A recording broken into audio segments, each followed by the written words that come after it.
BMCVTC Hindi इस channel के video देखने के बाद हमें क्या करना है? बहुत आसान सी बात है बच्चों। हमें सबसे पहले वीडियो के डिस्क्रिप्शन बॉक्स में जाना है और उसमें कुछ आसान से प्रश्न दिए गए हैं जिसका वीडियो आपने अभी देखा है और उसे हल करने का प्रयास कीजिए। उसके बाद उसी डिस्क्रिप्शन बॉक्स में इस वीडियो से संबंधित अपने मत व्यक्त कीजिए। गूगल फॉर्म द्वारा एक छोटा सा लिंक दिया गया है, उसे क्लिक करिए और उसमें एंट्री करिए। और अंत में जाते जाते हमें इस चैनल को लाइक करना है, सब्सक्राइब भी करना है ताकि आने वाले वीडियो की जानकारी आपको मिलती रहे।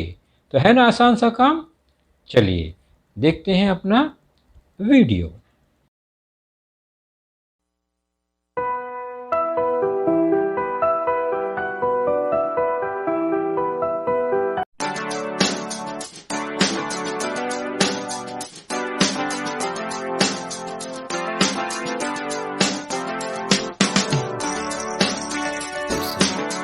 और 8वीं कक्षा में हमारा आज का विषय है सामान्य विज्ञान, जिसमें हमारा लेसन जो चल रहा था वह था आपके पाठ में lesson number 4 current, electricity and magnetism, जिसका भाग दूसरा पार्ट सेकंड आज देखेंगे, अर्थात प्रकरण चौथा धारा, विद्युत और चुंबकत्व भाग दूसरा, जिसके अंतर्गत हमारा आज का जो घटक होगा वह होगा विद्युत सेल और उसके परिपथ और उसके संयोजन से संबंधित हमारा यह घटक है। और मैं हूं आपका वर्चुअल मार्गदर्शक Ajay Kumar Maurya, MCGM virtual classroom Dadar से। तो चलिए शुरू करेंगे कि हमने पहले इस पाठ के अंतर्गत क्या समझा। तो हमने दो प्रमुख बातें जानी। एक तो करंट, इलेक्ट्रिसिटी क्या है, धारा, विद्युत, जिसको पानी के उदाहरण से हमने समझा था, और विद्युत सेल का विभवांतर, potential difference of a electric cell, जिसके कारण आवेश का प्रवाह होता है, धारा बनती है, इलेक्ट्रॉन फ्लो होते हैं। उसके बाद हमने जाना विद्युत सेल का विभवांतर के लिए एक उदाहरण लिया था हमने, एक साधारण सेल जो बाजार में मिलता है। यह एक छोटा सेल है, इसके एक धनाग्र होता है धन सिरा, एक ऋणाग्र यानी ऋण सिरा होता है। उसके बीच के विभव को, आवेश के स्तर को मापेंगे अगर हम वोल्टमीटर से, तो वह लगभग 1.5 वोल्ट होता है और इस तरह से विभव के अंतर को मापा जाता है। और अंतर जो होता है विभवांतर, उसकी इकाई वोल्ट है, ये हमने जाना था। तो हमने दो इकाइयाँ जानी थी। एक तो विद्युत धारा की इकाई जिसे हम एम्पियर में व्यक्त करते हैं ए अक्षर द्वारा, और विभवांतर पोटेंशियल डिफरेंस की इकाई जिसे वोल्ट कहा जाता है वी अक्षर द्वारा दर्शाते हैं। जब भी हम धारा की बात करेंगे तो करंट एम्पियर के रूप में होता है, और जब हम विभवांतर की बात करेंगे तो वोल्ट वी के रूप में होता है। और आज की हमारी चर्चा होगी विद्युत परिपथ, क्योंकि धारा प्रवाहित होने के लिए परिपथ की जरूरत पड़ती है, इलेक्ट्रिक सर्किट की जरूरत पड़ती है। जिस तरह पानी की धारा प्रवाहित होनी है, अगर घरों में हम देखते हैं तो उसके लिए पाइपलाइन चाहिए या नाली चाहिए, रास्ता चाहिए, तो वो हम व्यवस्थित उसका रास्ता बनाते हैं। वैसे ही सर्किट को फ्लो करना है, जहाँ से फ्लो करना है, सर्किट बनाना है और धारा को फ्लो करना है, विद्युत धारा को, तो हमें उसके लिए परिपथ की आवश्यकता होती है, इलेक्ट्रिक सर्किट की आवश्यकता होती है, जो कि सुचालक के द्वारा, तारों के द्वारा सामान्य तौर पर बनाया जाता है। दूसरा है विद्युत सेल, इलेक्ट्रिक सेल। तो यह आवेश, निरंतर आवेश बनाने का एक साधन है जो कि आजकल बहुत उपयोग में लाया जाता है। और फिर इन्हीं सेलों को जोड़ जोड़कर उनका संयोजन करके बैटरी बनाई जाती है।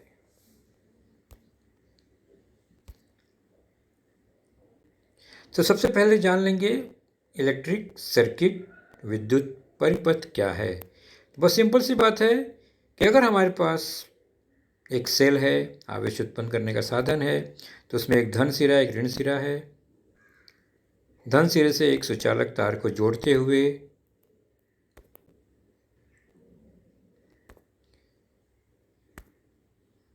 वह तार ऋण सिरे तक आता है, अर्थात परिपथ बनता है। यानी अगर धन से शुरू हुआ है तार का, तो वो किसी न किसी रूप में आकर किसी उपकरण से होते हुए वह ऋणाग्र तक, यानी दूसरे विभव तक पहुंचना ही है। एक विभव से शुरू होकर दूसरे विभव तक जब तक वो नहीं पहुंचेगा, तब तक इस तार में से धारा प्रवाहित नहीं होगी। तो इसे कहते हैं विद्युत परिपथ। विद्युत परिपथ में विद्युत धारा जो है धन आग्र से यानी अधिक आवेश से कम आवेश की ओर ऋणाग्र की ओर जाती है, और इलेक्ट्रॉन जो ई में दर्शाया गया है वह हमेशा ऋणाग्र से धनाग्र की ओर यानी कम आवेश से अधिक आवेश की ओर, कम विभव से अधिक विभव की ओर जाती है इलेक्ट्रॉन। ये ध्यान रखेंगे। तो विद्युत धारा अर्थात धन आवेशित और इलेक्ट्रॉन ऋण आवेशित हमेशा विपरीत दिशा में प्रवाहित होते हैं। अब ये परिपथ पूरा है, इसलिए इलेक्ट्रॉन का फ्लो होगा। लेकिन अगर इसको ब्रेक कर दिया जाए, तोड़ दिया जाए, तो क्या होगा? प्रवाह बंद हो गया, मतलब विद्युत परिपथ जो है वो अपूर्ण हो गया, तो धारा का प्रवाह, इलेक्ट्रॉन का बंद हो गया। अब इसी तार में बटन लगा दिया जाए तोड़कर, स्विच जैसा कि हम लोग देखते हैं, और एक बल्ब जोड़ दिया जाए। अभी भी बल्ब नहीं जल रहा है, क्यों? क्योंकि स्विच जो है वो ऑफ है, मतलब परिपथ पूरा अभी भी नहीं है। लेकिन जैसे ही हम स्विच को ऑन करते हैं तो वहाँ से कांटेक्ट होकर परिपथ जुड़ जाता है और बल्ब जो है जलता है। क्यों? क्योंकि उसके अंदर से धारा का प्रवाह होता है, इलेक्ट्रॉन का प्रवाह होता है, और उसके अंदर का फिलामेंट गर्म होकर धारा के कारण जलता हुआ दिखाई देता है। तो ये एक तरह का परिपथ है। तो परिपथ में क्या होता है? एक सेल है, एक साधन है, और उसको जोड़ने के लिए, तोड़ने के लिए एक स्विच होता है। चलिए अब इसे संकेत रूप में देखते हैं हम। ये एक बैटरी है, सेल है सॉरी, उसको संकेत के रूप में अगर नोटबुक में बना तो हमेशा चित्र नहीं बनाएंगे सेल का, हम संकेत रूप में बनाएंगे। एक बड़ी लाइन, एक छोटी लाइन, और उसके बगल में लेफ्ट राइट एक एक लाइन, दो खड़ी लाइन है, एक बड़ी एक छोटी लेफ्ट राइट में और बनी हुई है। उसको जोड़े हुए जो बड़ी खड़ी लाइन है उसे हम धनात्मक, और जो छोटी वाली लाइन है उसको ऋणात्मक दर्शाते हैं। तो यह एक सेल का संकेत है, एक धन एक ऋण एक सेल है ये।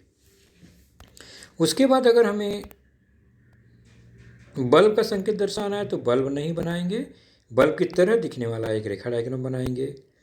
और उसके बाद अगर हमें स्विच को कुंजी की कहते हैं तो स्विच नहीं बनाएंगे, उसे हम इस तरह से बनाएंगे।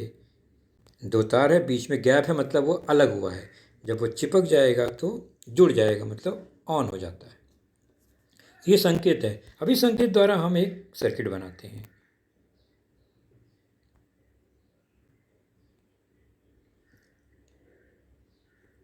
एक सेल लिया, बल्ब लिया और कुंजी लिया। अब इसको परिपथ पूरा करना है। कैसे होगा? बल्ब से एक सिरा जुड़ा, हमने सेल को घुमा दिया। हम सेल को आड़े खड़े कैसे भी बना सकते हैं। उसका एक सिरा जुड़ गया सेल को, दूसरे सिरे से परिपथ कहाँ गया? स्विच में, की में, कुंजी में। कुंजी का दूसरा सिरा आते हुए बल्ब में। यानी ये देखिए पूरा सर्किट, परिपथ पूरा हो जाएगा अगर हम स्विच को ऑन करते हैं, चिपका देते हैं। तो यह एक विद्युत परिपथ हुआ, सरल विद्युत परिपथ, सिंपल इलेक्ट्रिक सर्किट। इस तरह से यह एक विद्युत परिपथ बनता है, जिसमें धारा जो है वो धनाग्र से ऋणाग्र की ओर जाएगी और इलेक्ट्रॉन जो है ऋणाग्र से धनाग्र की ओर जाएंगे। ये मैं बार बार बता रहा हूँ, इसे ध्यान रखेंगे। तो इलेक्ट्रॉन ऋणाग्र से धनाग्र की ओर और धारा धनाग्र से ऋणाग्र की ओर हमेशा।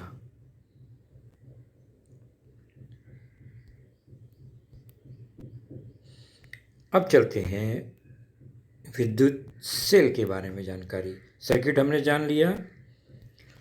बाजार में बच्चों छोटे बड़े आकार के कुछ सेल मिलते हैं, आपने देखा होगा। 1.5 वोल्ट से 9 वोल्ट, 3 वोल्ट, यानी विभवांतर जो है अलग अलग टाइप के सेल मिलते हैं। और ये सेल का उपयोग आप जानते ही हैं, घड़ी, ट्रांजिस्टर, रेडियो इत्यादि में बहुत उपयोग इसका होता है। इसे हम विद्युत सेल, इलेक्ट्रिक सेल कहते हैं। ये लगातार आवेश उत्पन्न करता है एक कांस्टेंट लेवल में।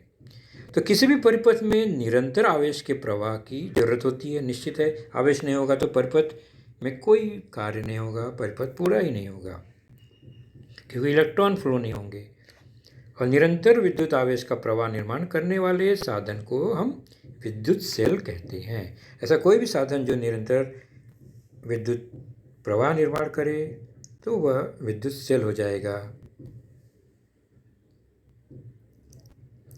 विद्युत सेल अपने दोनों सिरों पर, 2 सिरे होते हैं उसके, धनाग्र ऋणाग्र, वह विभवांतर बनाए रखते हैं, यानी उनमें अंतर होता है उनके विभवों में। अगर विभवांतर न हो तो सेल में किसी भी प्रकार का इलेक्ट्रॉन फ्लो नहीं होगा, सर्किट में किसी प्रकार का धारा निर्माण नहीं होता है।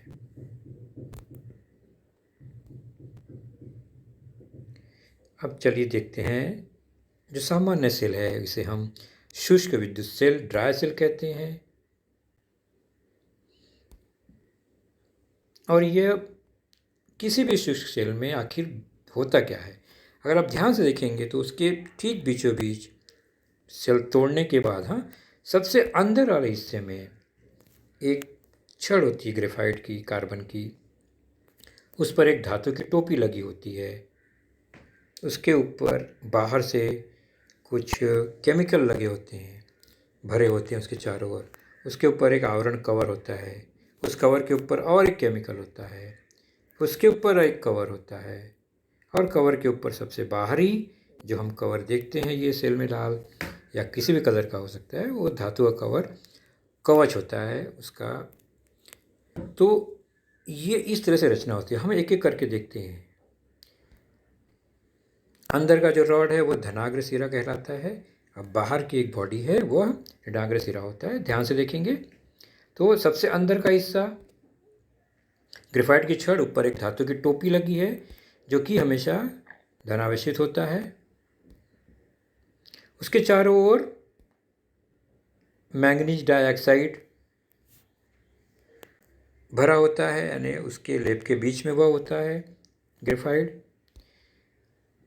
उसके ऊपर एक और कवच हो गया आवरण जो कि विभाजक कहलाता है। उसके ऊपर फिर केमिकल होता है जो कि विद्युत अपघट्य है, इलेक्ट्रोलाइट है, जो कि जिंक क्लोराइड और अमोनियम क्लोराइड का एक नम घोल होता है उस आवरण के विभाजक के बाहर की ओर। और फिर एक और कवच धातु का जिंक का होता है, जस्ते का आवरण जो कि ऋणाग्र सिरा होता है। बॉडी ऊपर से हमने देखते हैं ना सेल का मजबूत हिस्सा, वह ऋणाग्र सिरा हो गया। और इन सब को कवर करने के लिए बाहर से एक मजबूत संरक्षक कवच लगाया जाता है।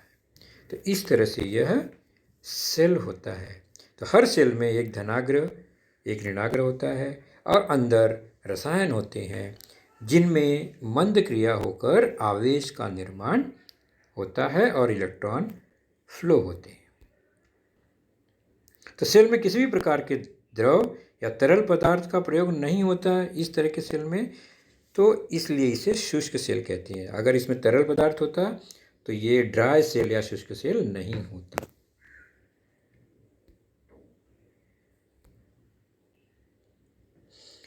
दूसरा एक सेल देखते हैं जिसमें तरल पदार्थ का उपयोग होता है, यानी वो ड्राई सेल। आपने देखा होगा इस तरह के, ये बैटरी नुमा है, इसमें कई सेल हैं, इसके अंदर लिक्विड सल्फ्यूरिक एसिड भरा होता है, जिसे हम लेड एसिड सेल भी कहते हैं, कि इसमें लेड होता है और एसिड भी होता है। उसकी रचना कैसे होती है, हम एक सेल की रचना देखते हैं। एक पात्र होगा, उसके अंदर एसिड भरा है, सल्फ्यूरिक अम्ल, तनु सल्फ्यूरिक अम्ल हल्का, जो यहाँ विद्युत अपघट्य के रूप में, इलेक्ट्रोलाइट के रूप में काम करता है। इस सल्फ्यूरिक एसिड में एक लेड डाइऑक्साइड की छड़ होती है, जो कि धनाग्र सिरा बनता है, और एक लेड की, यानी शीशे की, लेड मतलब शीशा, उसकी एक छड़ होती है जो कि ऋणाग्र सिरा बनता है। विद्युत अपघट्य से क्रिया होकर लेड ऑक्साइड में धन आवेश निर्माण होता है और धारा का प्रवाह शुरू होता है। और इलेक्ट्रॉन निश्चित है कहाँ से बहेंगे। इलेक्ट्रॉन हमेशा नेगेटिव से, ऋणाग्र से धनाग्र की ओर ही बहेंगे। ये बात हमेशा ध्यान रखनी है, हर बार मैं बताता हूँ। और ये जो धन आवेशित हैं, लाल रंग में दिखाया गया है, धन आवेशित इलेक्ट्रॉन नहीं होंगे, ये धारा है धन आवेशित। तो यह कहाँ से फ्लो होंगे, धन से ऋणाग्र की ओर। और इसका एक सेल का जो विभवांतर है वो 2 वोल्ट के बराबर होता है। तो इस सेल में तरल तनु सल्फ्यूरिक अम्ल, डाइल्यूट सल्फ्यूरिक एसिड होता है, और इस सेल का आवेश समाप्त अगर हो जाता है तो इसे रिचार्ज किया जाता है, यानी पुनः उपयोग लाया जाता है।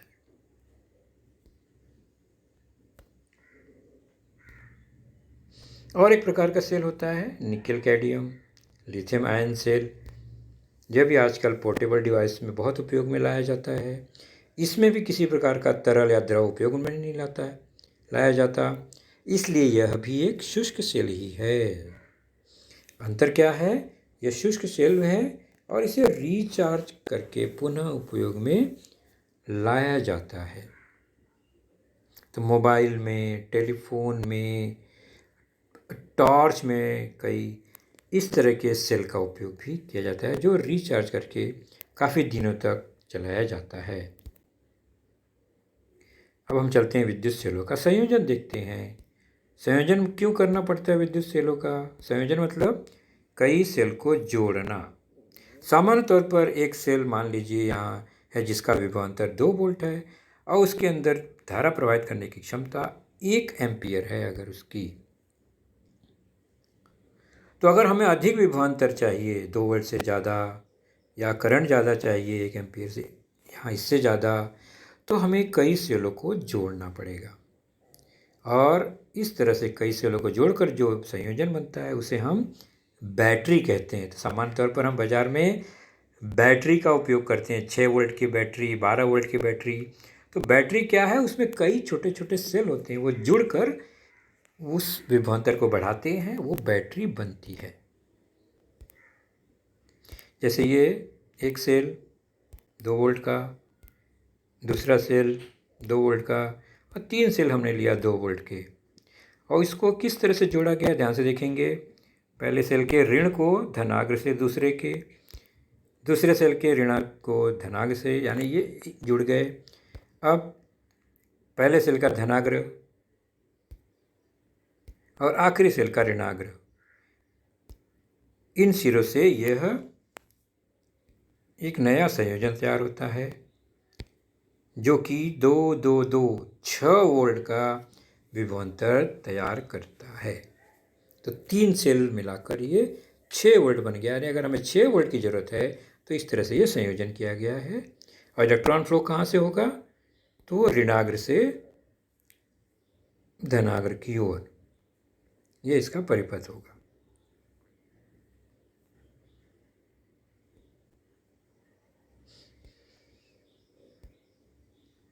तो ये सुलाकर यानी आड़े रूप में सेलों का संयोजन था।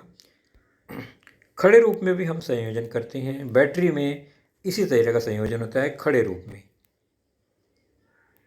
एक सेल, दूसरा सेल, तीसरा सेल। संयोजन कैसे करते हैं? तो एक सेल का ऋणाग्र दूसरे सेल का धनाग्र ऐसे जोड़ते हैं। मान लीजिए 2-2 वोल्ट के सेल हैं, तो ये पहले सेल का धनाग्र है, ये आएगा बाहरी धनावेश। अब वह दूसरे पहले सेल का ऋणाग्र से दूसरे के धनाग्र को जोड़ा, तो एक आधा सर्किट पूरा हुआ। फिर दूसरे के ऋणाग्र से तीसरे के धनाग्र को जोड़ा, तो अब ये तीनों जुड़ गए आपस में। तो तीसरे का ऋणाग्र और पहले का धनाग्र ये फ्री हो गए।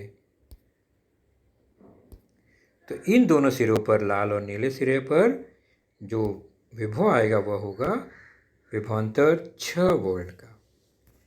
सेम वैसे ही खड़े रूप में जोड़ा गया जो कि पहले आड़े रूप में था।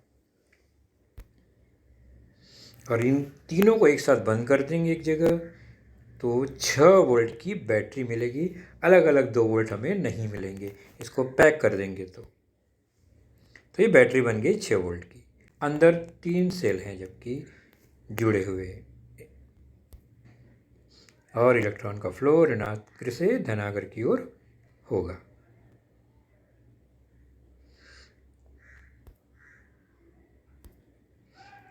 अब संकेत रूप में नोटबुक में आपको अगर सेल का संयोजन दिखाना है तो कैसे दिखाएंगे? तो संकेत रूप में संकेत का ही उपयोग करेंगे।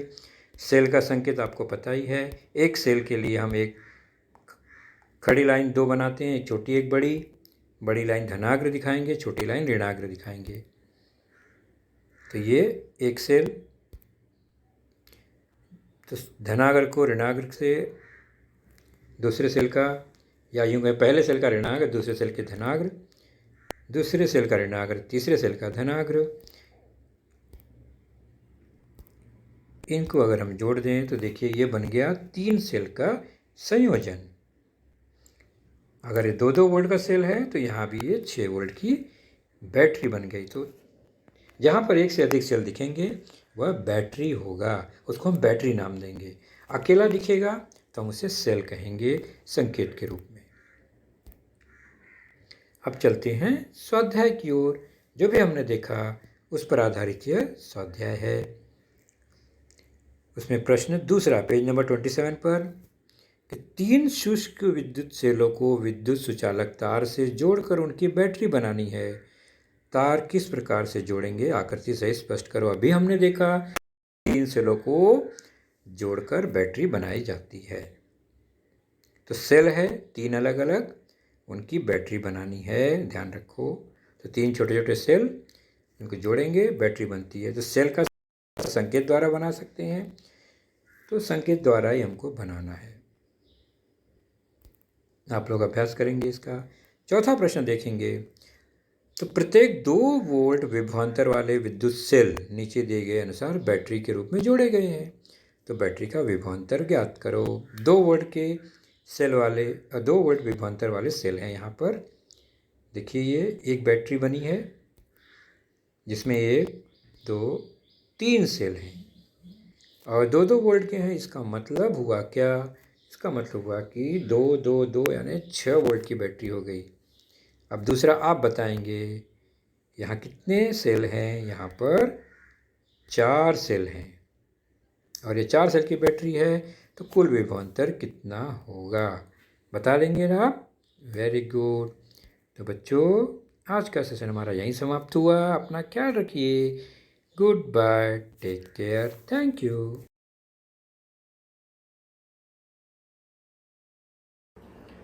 तो बच्चों आपने देखा आज का लेसन, उसके प्रमुख मुद्दों को ध्यान से बार बार दोबारा देखकर समझने का प्रयास कीजिए, क्योंकि एक बार देखने पर किसी को भी वो पूरा मुद्दा समझ में नहीं आता। तो जैसे ही हम 2 बार 3 बार देखेंगे तो हमें वह समझ में आने लगेगा। और इसके आगे की जानकारी जो होगी बच्चों, वह निश्चित ही हमारे अगले वीडियो में होगी। तो उस वीडियो को देखने के लिए, उसकी सूचना प्राप्त करने के लिए जो नीचे सब्सक्राइब का बटन होता है उसे ज़रूर प्रेस कीजिए और नोटिफिकेशन ऑन रखिए, ताकि जैसे ही हमारा लेसन चैनल पर डाला जाएगा आपको वह तुरंत प्राप्त होगा। तो अपना ख्याल रखिए, सुरक्षित रहिए। Thank you.